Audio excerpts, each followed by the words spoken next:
visit these homes before these children are deposited in them? No, absolutely not. The history is about 4 to 6% of homes are ever seen.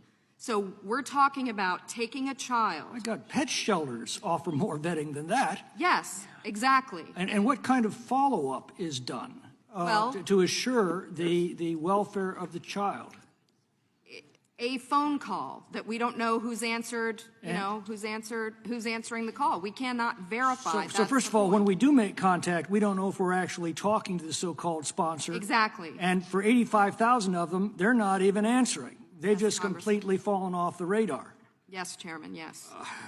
Ms. Rose, it's been reported that the cartels charge thousands of dollars to traffic these children. How are these debts repaid? How many debts actually get repaid? No, how are the debts repaid? By working and sometimes in slave labor. There was an example when Project Veritas went and knocked on doors in some of the hot spots that I gave them. A 16-year-old girl said she's being pimped by her sponsor, who claims to be her aunt.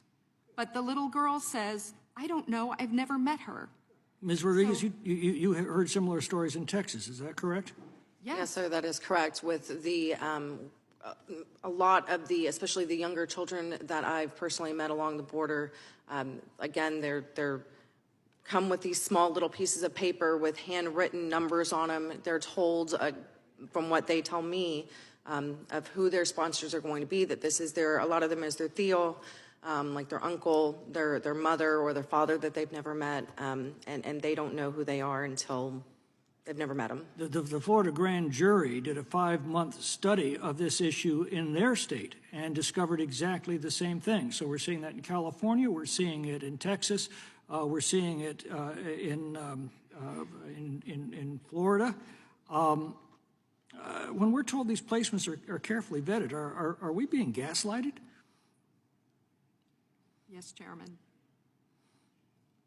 Ms. Vaughn.